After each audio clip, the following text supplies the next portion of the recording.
I'm going to start with you, Rob. First question is, why Mary Poppins Returns? Gosh, thank you, Mark.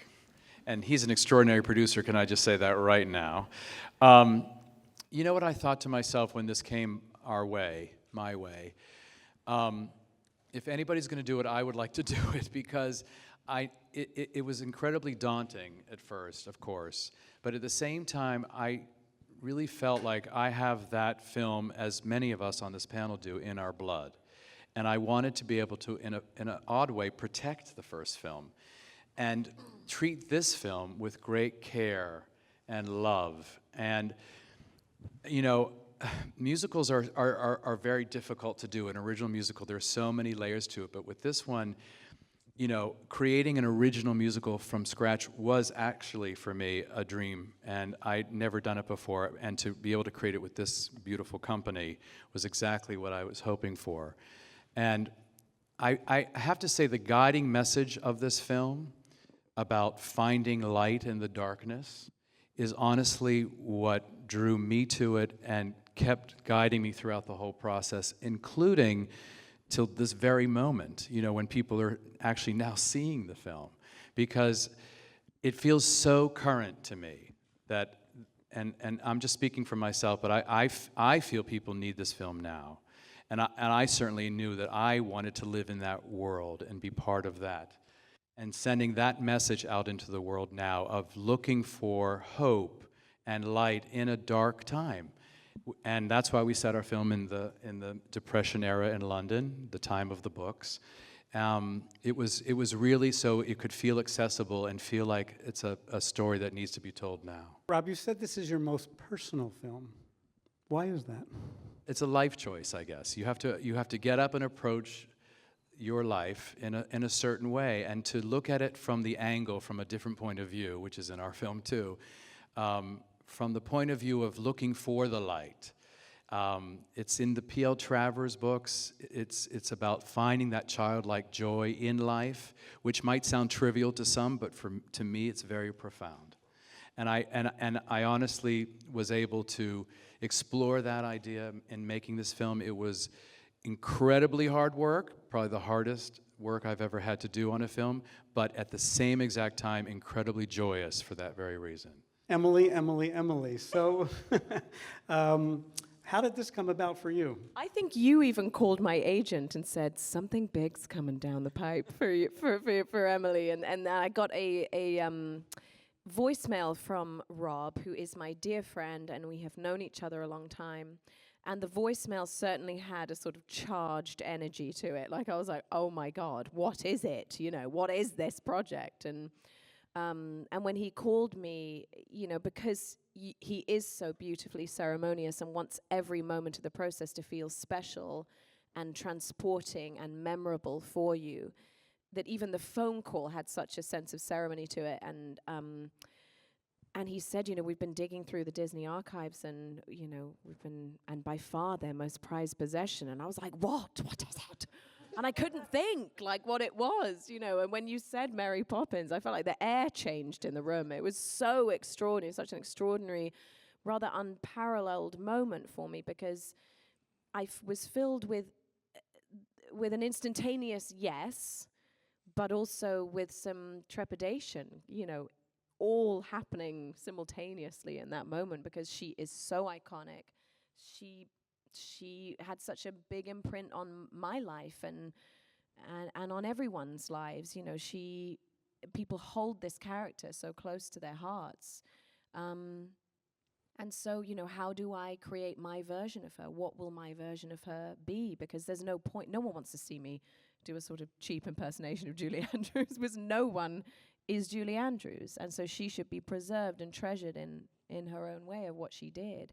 And so I knew this was going to be something that I wanted to take a big swing with, and I knew I could do it with this man, who is the most emboldening, meticulous, brilliant director in the world. And I was in safe hands with him, however much I knew I had my work cut out for me. And can I just add one quick thing, that there's not another person on this planet who could have played that part but you. No one. What did you draw upon? Where did it come from? To all the different colors. that you painted with this character, because she's complicated and nuanced, and it's such a sophisticated performance. Where did you find it all? She leapt off the page at me, just in how complicated she is, how unknowable she is in this wonderful way. That duality of the character, you know, that she is stern and she is incredibly rude, you know, and vain, but like funny, you know, and yet there is this humanity, and she has to herself have such a childlike wonder in her in order to want to infuse these children's lives with it. And there must under there be a generosity of spirit to want to fix and heal in the way that she does, you know. So I think for me, and certainly for Rob, when we talked about it in the, you know, year and a half we spent before we even started rehearsing, you know, we would talk about her so much, and we both wanted to find those layers and those moments of humanity, and also the fact that she's probably a bit of an adrenaline junkie. Like, she loves these adventures. It's like her outlet, you know. So just finding those moments, so she's not just one thing, you know, because she is so enigmatic, and it was such a delicious character to play. Loved it. Lynn, so renowned for Broadway. I remember seeing you the first time in The Heights and watching you burst forth on stage. Here's your first big movie experience. How did it come about, and how was the experience? When I got a call from Rob Marshall and John DeLuca, we'd like to talk to you about something, that became an immediate priority. And they said, sequel to Mary Poppins. And I said, who's playing Mary Poppins? And they said, Emily Blunt. And I said, oh, that's good. And honestly, I can't give them enough credit for seeing this role in me, because when I'm playing Hamilton, I mean, there's no childlike wonder in Alexander Hamilton. He has a very traumatic early life. He goes on that stage and he wants to devour the world, and he wants to move so fast, and he wants to do everything. Whereas Jack, in this movie, as they pitched him to me, has this childlike sense of wonder. He has this, you know, he's in touch with that imagination you all see in your kids when they can sort of play in their own imagination for hours. Jack sort of never lost that, and that was, I feel so humbled that he saw that in me. And then, you know, it came along at the perfect time for my family too. You know, we had finished a year of performing Hamilton, and then I chopped my hair off and left the country and jumped into Mary Poppins' universe. It was like beautiful. And your favorite part of making the film, or favorite experience in the film? There are so many. I mean, you've seen the film. There are a lot of highs on a movie like this. And coming from the theater, where you're the only thing that changes in the performance is the audience and your energy that day, to go, okay, Thursday we'll be shutting down Buckingham Palace and riding with 500 bicyclists, and Friday you'll be, you know, dancing with the penguins. You know, those kind of moments are really sort of unforgettable. But for me, I brought my son to set every time we filmed a musical number, and to watch his eyes like saucers while Daddy danced with, you know, what seems like 500 dancers and bikers. I'll never forget the look on his face as long as I live. Emily Mortimer, I remember in the making of the film, we had a lot of logistical challenges to get you back and forth for your family, but you seemed undaunted and so determined to participate in this movie. And of course, your work is so quite lovely in it. Just your feeling stepping into the shoes of a character that was a child, the world knows, is now grown up, and the experience of being in a musical film as opposed to a drama. I've got so many things to say. I felt from the minute that I met Rob that I wanted to be part of this film. Of course, Mary Poppins was a huge part of my childhood, as it is of everybody's, but it was really, and it was exciting to think that they were going to make another movie of it, and daunting too, obviously. But it was meeting Rob and hearing him talk like he has just now about why he was so determined to make this film, and that just really inspired me. And that doesn't often happen. I'm quite old now, and I've done a lot of movies, and I know enough about life to know, or life as an actor or performer or whatever, to know that when somebody inspires you and makes you excited, about the idea of a movie or a project or whatever. It's a rare thing, and you just have to go with it. You just have to try to jump on that train if you can. And so I emerged from meeting Rob and John and rung up my agents immediately and said, I just have to be part of this movie no matter what. I just want to be in it. I just want to help Rob tell this story. It just felt like incredible good fortune every time I walked on the set to be there. And as Lynn said, just every single moment was magical. It was like sort of intravenous entertainment. It was almost dangerous. It was almost too much at times. And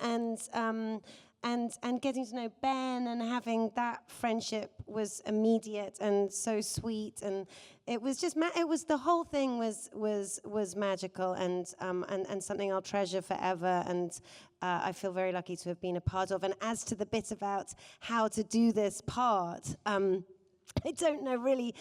It was like Rob. It was a sleight of hand of Rob's, where he is the puppet master and he's absolutely kind of Mary Poppins himself. Like it's a stealth. He is Mary Poppins. He's Mary Poppins without the parrot. But he's like, you just sort of know what to do without having to worry about it too much. And he's protecting you from all the anxiety and the sort of stress of the burden of knowing that this is such a huge thing and this is such a huge legacy, and we're in charge of it. And there's none of that came into it. It was just, we've got to just do this, we've got to have fun doing this, we've got to do right by this in the best, sweetest way, and it was just a joy. You know, there's a lovely Easter egg in the film. There are many Easter eggs in the film, and one of them, of course, is a cameo by Karen Dotrice, who played the original Jane. What was that like, meeting her and in that moment? It was extraordinary. She's such a great, cool lady, so funny, wicked sense of humor, really down to earth and ballsy. And she came to do the cameo. There's a little moment where Ben's emerging from the house with his briefcase late, and he bumps into her, and we all walked onto the set for the first time with her, and she walked onto Cherry Tree Lane for the first time in 54 years, or however long it is since the first movie was made, and she just melted. I mean, she just sort of crumbled, and it was so moving being there with her while that happened and seeing that.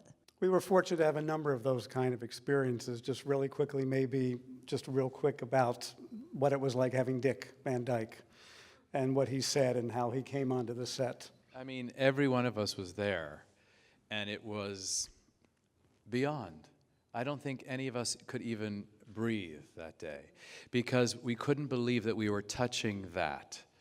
And he was basically playing the same old banker that he played. He grabbed my hand as we walked onto the set, and he turned to me and he said something I will never forget. He said, I feel the same spirit here on this set that I did in the first film.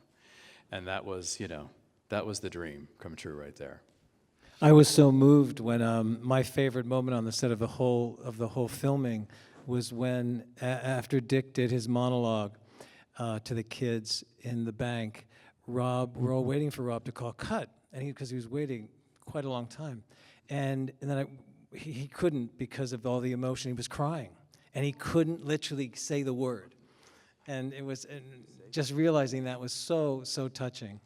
I think Emily called cut because or said He's it's bossy, over. yeah.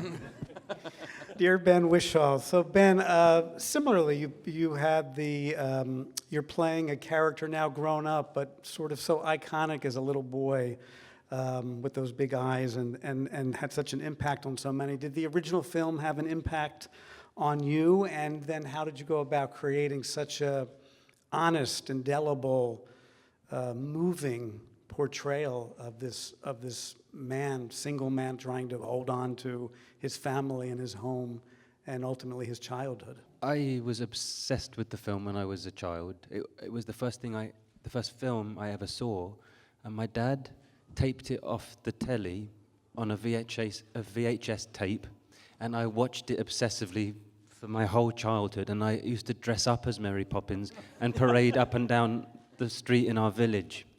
And so it has a huge mythic part of my childhood. So I was sort of moved every day because, of course, it's moving and you don't expect as an adult to sort of be revisiting something that's such a part of your childhood. I was so moved every day to be involved in that world again, you know, that I still recall so well. And I mean, I can't watch the first film without crying. And how did I play the character?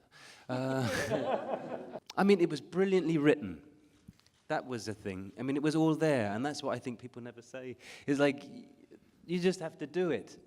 David wrote this beautiful role, so delicate and so perceptive, and so clever to get that in there, whilst also making it the whole thing fantastical and magical and thrilling. Then you have a great song or two. That helps.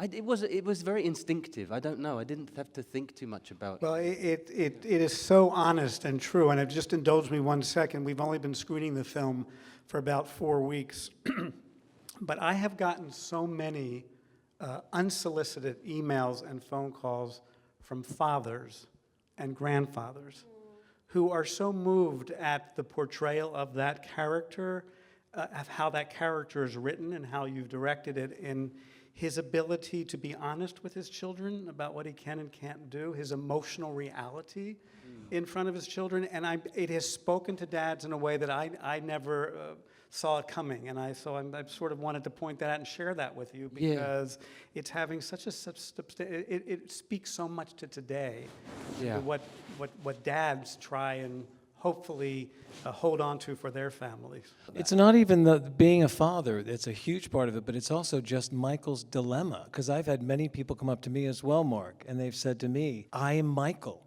You don't realize. And I'm like, okay, I get it. You know, it hits the core of a lot of people. John DeLuca, let me ask you a question, because you do so much in so many ways, from choreography to producing, so much of your contribution and so much, obviously, Rob in the center, and just any observations of this particular film, knowing it's his most personal film. Well, yeah, I mean, I think people have touched upon it. It really is, he does have this, he's the greatest parent I've ever seen.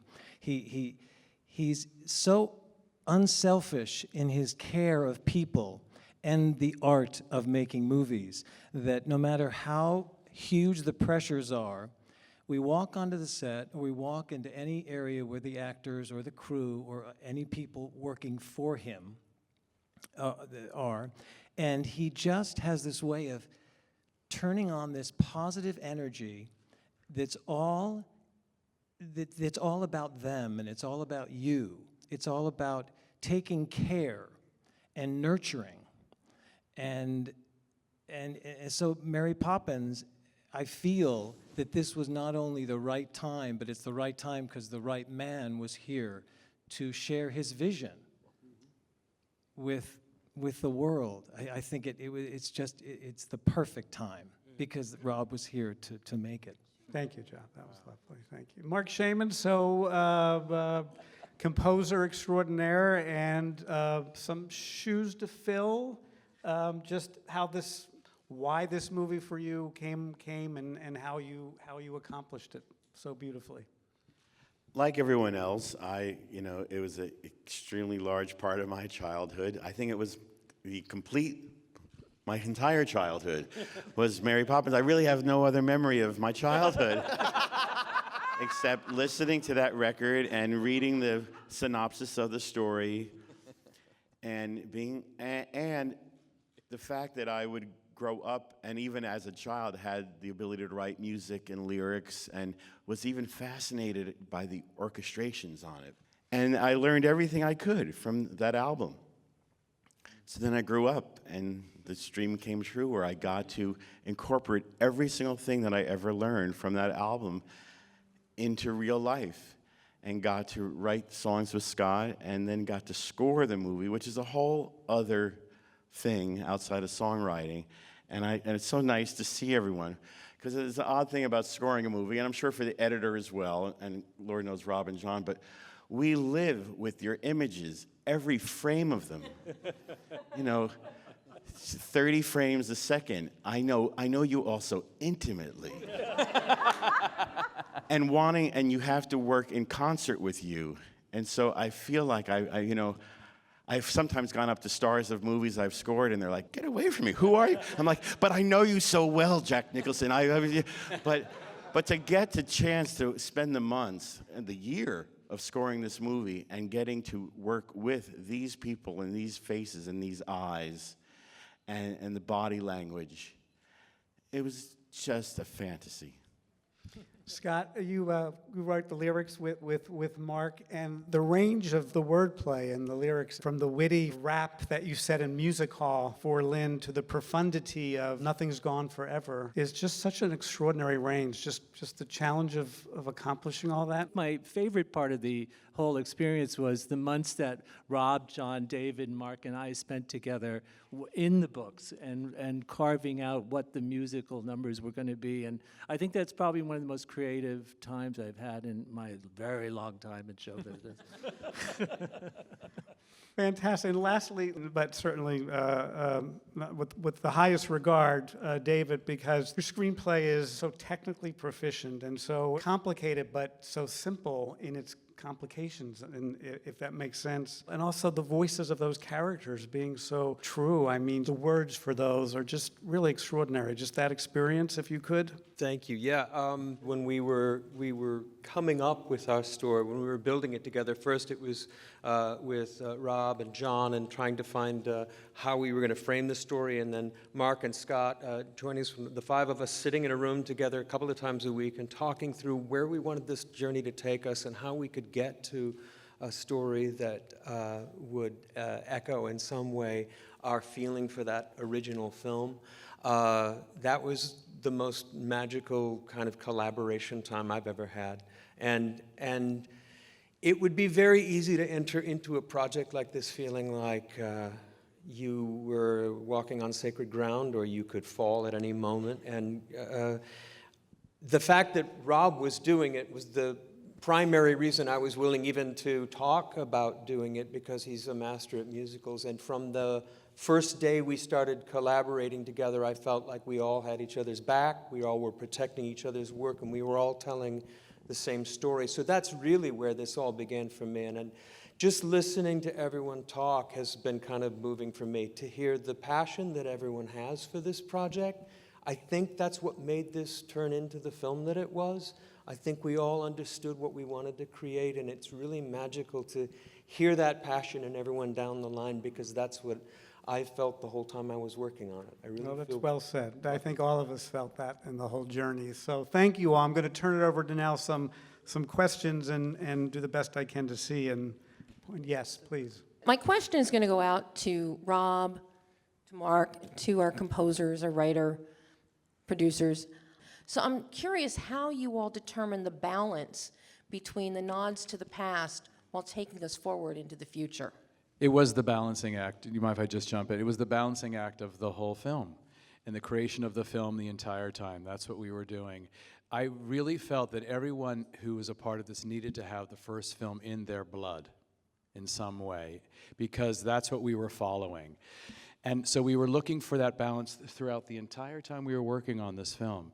And, you know, I use myself as a barometer, I have to say, because I thought, well, you know, what would I want to see? I would want to, if I came to a sequel to Mary Poppins, I would want to see an animation sequence with live action. And I would want it to be hand-drawn and a 2D world. I would want to see that.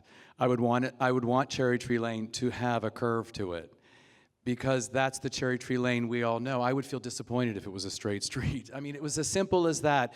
Although we were finding our new way, there were sort of goalposts or signposts throughout that we needed to hold on to, because it's in the DNA of the material.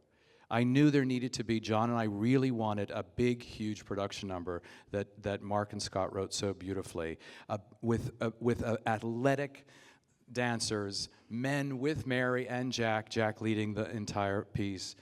That needed to be in there in some way. I would feel that if it wasn't there, we've gone off track. So it was a way of, it was this insane balancing act of honoring the first film, but at the same time forging our own way, our own story. Setting it in the 30s helped that. Having Michael and Jane grown up and seeing what's happened to them and how that and their journey and what they've lost along the way. helped that. But it was constantly back and forth, and I have to say, I just used my own gut about what needed to be there, what we needed to reflect, pay homage. Mark and Scott were incredibly careful about making sure that we didn't abuse using themes from the first film. It's so easy to use. We used it in very strategic places throughout the film. Most of it actually very much at the end where we feel we'd earned it by then. And that's what Mark was very careful about doing. So, but it was all that. I feel like, you know, the whole time it was that. But I did feel that we were coming from the right place, and that was the key. I just wanted to ask, actually, I'm particularly love that this is a musical, and because it's a musical, I feel that the heart of the film is really where the lost things go. And I really would love to know like where the inception and thought for that came from, and then also from Emily, how did it feel like singing that on set? Well, the song came from, in one of the books, Mary's uncle is the man in the moon. And she takes the children there for a tea party. But on the other side of the moon, he tells her this is where the things that people can't find live. It's the dark side of the moon, and not in the Pink Floyd way. But Although if you line that up with our movie, it works that out seemed to perfect. be a good metaphor for loss, for her to sing to the children. And we had to find a way for her to sing about loss to the children in a ways that they can comprehend. And the song doesn't actually speak of their mother until the final verse, until she feels like they're really getting it.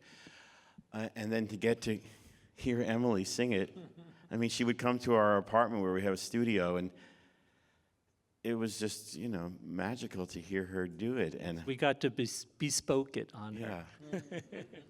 What was that like to sing? And another thing, and here's the thing about what Rob is so brilliant at, is getting from scene to song. I mean, it's almost a backhanded compliment because there's not many people out there even trying to do it now. But with the small handful there are, no one does it like he does. And that song in particular, you're like, oh, she's singing a song. And all that on-set live singing, too, must have just been terrifying. And yet, with Emily Blunt, nothing ever seems terrifying. That's true. That's true. I mean, I remember those early days of coming to your apartment and singing that song, and I was so incredibly moved by it that I found it virtually impossible to get through it the first few times I sang it in your apartment. It was so emotional for me, because I did think of my own children and these children in the film and their sense of loss, and that they're trying to hold their father together, and they've dealt with something so profound and so agonizing, you know, to lose a parent and to be so young and miss her so much. And oh my God, I like cry thinking about it.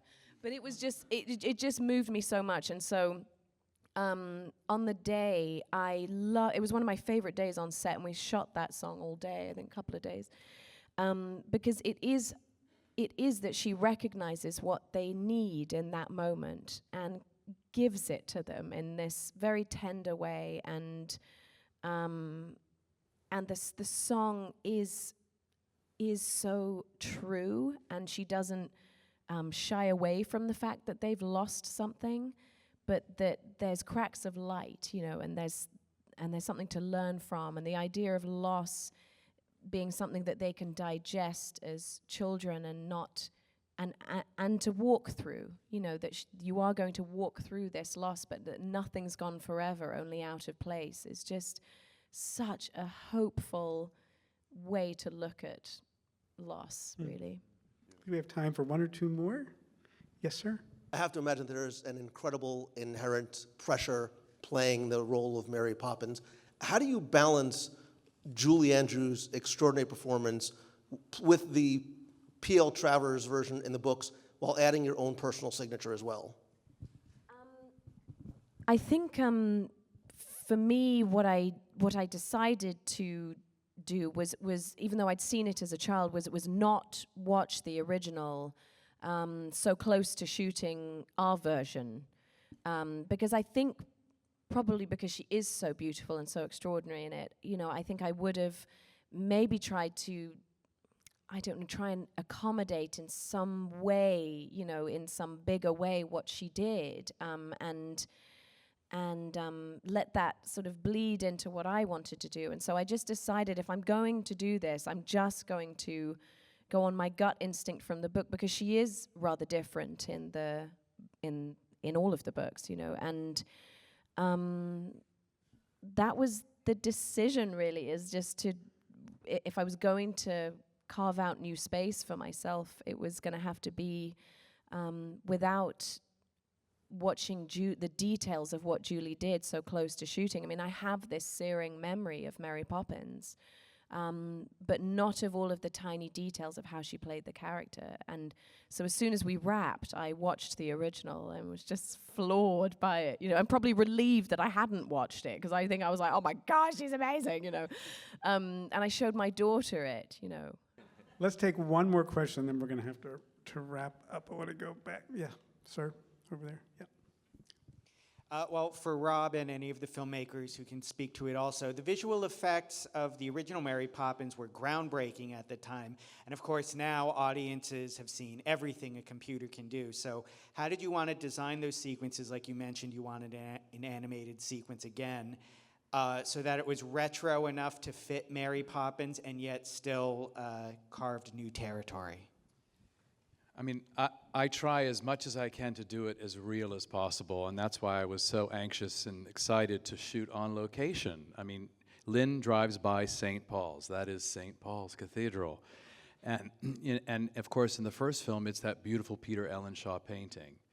But because we were setting this in the 30s in a more real time, I really loved the juxtaposition between the real world that we were shooting in this real family. I wanted you to really connect emotionally to these people and know that they were real. And then these fantasias and adventures that Mary Poppins takes them on, then we can go so many places and come back to this real world. And the hope for me was that by the end of the film, they combine, they collide. But it was really sort of finding that real world and then these two different worlds. That was actually the plan.